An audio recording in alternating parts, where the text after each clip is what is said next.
ఆ రోజు వచ్చి చూస్తాను, అప్పుడు దీనికి దానికి కంపేర్ చేసి చెప్తాను. ఇప్పుడు ఇది అవసరం కదా మనకి ఇప్పుడు ఈ సినిమాకి వచ్చాం, ఈ సినిమా కోసం మీరు ఎంత నుంచి నెగిటివ్ బాగాలేదు అంటున్నారు, ల్యాగ్ ఉందంట, వచ్చారంట కామెంట్స్. నేను అదే కామెంట్స్ కోసం ఆన్సర్ చేస్తాను మీకు. అంటే నేను అడిగిన వాళ్ళకి అదే చెప్తున్నా, ప్రభాస్ కోసమే వచ్చాను. నేను కూడా హైదరాబాద్ చుట్టాలకి చూడడానికి వచ్చాను. కేసీఆర్ గారు డెవలప్ చేసిందో, చంద్రబాబు నాయుడు డెవలప్ చేసిందో చూడడానికి రాలేదు. మా రిలేటివ్స్ ఉన్నారు, దానికోసం వచ్చామంటే నువ్వు వచ్చి అలాంటి మాటలు వినకూడదు. వాడు దేనికోసం వచ్చాడు హైదరాబాదు? వాడు రిలేటివ్స్ చూడడానికి వచ్చాడు. హైదరాబాద్ సంగతి హైదరాబాద్ ఏం లేదు అన్నాడు చెప్పడు. నేను మా చుట్టాల ఇంటికి వచ్చానండి అంతే. ఇక్కడ కూడా ప్రభాస్ కోసం వచ్చానండి. అయ్యో మీరు అర్జున్ రెడ్డి లాంటి సినిమాలు, గీతా గోవిందం లాంటి సినిమాలు మీరు చూసిన వాళ్ళు ఈ సినిమా చూడడానికి ఫ్యామిలీస్తో రాకపోతే దేంతో వస్తారు? భక్తి సినిమా ఇది. ఒక భక్తి మీకు ఒక విషయం చెప్తా విను. మనం చిన్నప్పుడు గుడికి రమ్మంటే మనం వెళ్ళము, ఏదో తల్లిదండ్రులు చేపట్టుకుని వెళ్తే వెళ్ళాల్సి వస్తుంది. కొంత ఏజ్ అయిన తర్వాత 9th 10th 8th వస్తుంది, శివరాత్రికి మనం టెంపుల్కి వెళ్ళాం, దేనికి వెళ్ళాం. కానీ మనకి పిల్లలు అన్నీ అయిపోయిన తర్వాత అప్పుడు మాత్రం మనకు భక్తి ఉంటుంది. పిల్లలు మనకు సంకేసుకుని వెళ్తుంటాం. అప్పుడు వెళ్ళకపోయినా మనం ఇప్పుడు ఎందుకు వెళ్తాము అంటే ఇప్పుడు కుబేరుడు ఎవరో తెలుసా? మన కుబేరు సినిమా వచ్చింది. నిజమైన కుబేరుడు మంచి విష్ణు. మంచి విష్ణు నాకు 100 కోట్లు పంపించాయా, నేను సినిమా తీసుకుంటాను. ఆయన ఐ లవ్ యూ. గతంలో ఒక ఇంటర్వ్యూలో కూడా చెప్పారు, రాజాసాబ్ ఓజీ కంటే కూడా గట్టి సినిమా అన్నట్టు చెప్పారు. కానీ ఆ రేంజ్లో అయితే కంపేర్ చేయొద్దు. భక్తి సినిమా కంటే భక్తి సినిమాలో చూడాలి. కానీ లాస్ట్ ఎండింగ్లో మాత్రం ఏడిపించేసింది. అది ఒక్కటి, ఆ ఒక్క సీన్తోనే పర్లేదు, మనం పెట్టిన డబ్బుల్లో కొంత సాటిస్ఫాక్షన్ ఉందనిపించింది. మిగతాదంతా కూడా ఇంకా రొటీన్గా పోయినట్టు ఉంది.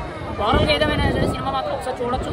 ఫ్యామిలీ ఆడియన్స్కి, భక్తులకు అయితే బాగా నచ్చుతుంది. చిన్నపిల్లలకి చూపించాలంటున్నాడు కదా, మనం చూపించచ్చా?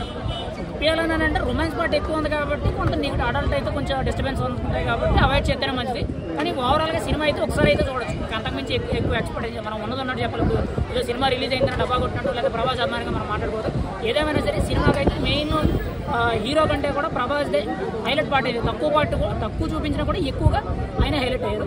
ఏదైనా ఓవరాల్గా సినిమా అయితే ఒకసారి చూడొచ్చు. చూడడానికి మంచి అయితే మన మోహన్ బాబు గారు మీరు ఎంతో సినిమాకి ఈ సినిమాతో మీరు పుట్టగలు అయితే మళ్ళీ స్టార్ట్ అయినాయి.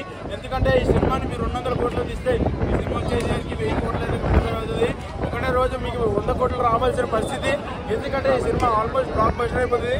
ఎందుకు రేవంత్ రెడ్డి గారు సినిమా ఇండస్ట్రీలో ఉన్న చాలా మంది పెద్ద విష్ణు గారు యాక్టింగ్ అయితే ఆల్మోస్ట్ అయితే బాగానే ఉంది. ఎందుకంటే మనోజ్ గారు తీసుకున్నందుకే నాకు బాధాకరమైంది. భక్తి పేరుతో రక్త కోతనే లాస్ట్ వచ్చేసరికి రక్త కోతనే మధ్యలో అయితే ప్రభాస్ అనే ఎంట్రీతో అయితే ఆల్మోస్ట్ సినిమా అయితే బ్లాక్ బస్టర్ అయిపోతుంది. ఎందుకంటే ఆయనకి విష్ణు గారికి అసలు సపోర్ట్ లేదు.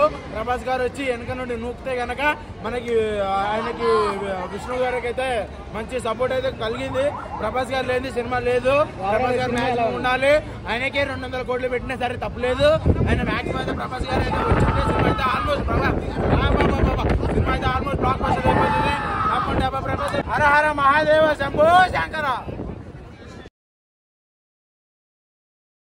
300 కోట్లు పెట్టాడు, 250 కోట్లు పెట్టాడు, మొత్తం రానివ్వకుండా చేసేద్దాం అనేది ఈ ఒక్క మాట. నేను చెప్పే మాట కొంతమంది ట్రోల్స్ రూపంలో చూపిస్తున్నారు అనమాట. వాళ్ళందరికీ చెప్పే సమాధానం ఏంటంటే వాళ్ళందరూ కూడా సినిమాను చూడకుండా అందరూ తప్పులు వెతకడానికి చాలా మంది వస్తారు. ఆ తప్పులు వెతకడానికి తప్పులు పట్టుకుని కూడా చాలా మంది వస్తారు.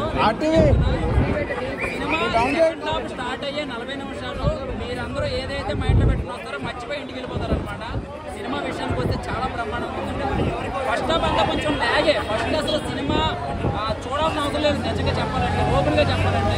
సెకండ్ హాఫ్ సినిమా ప్రభాస్ గారు ఎంటర్ అయిన దగ్గర నుంచి అసలు ఇంటర్వెల్ స్టార్ట్ అయిపోయిన దగ్గర నుంచి స్టోరీ అక్కడ హీరో ప్లేస్, అక్కడ యుద్ధభూమి, అక్కడ ఎమోషన్ సీన్ అడిగి ఇలా గూడలు అక్కడ అంటే ఒక పాత పిల్లలందరినీ కట్టేనట్టు రోజులకు. బట్ అంతా ఒకే చోట తీసిన వాళ్ళు నిజంగా చెప్తున్నారు. నాకైతే పెద్దగా ఫస్ట్ హాఫ్ నచ్చలేదు. బట్ లాస్ట్ 30 minutes మాత్రం బాగుంది సినిమా.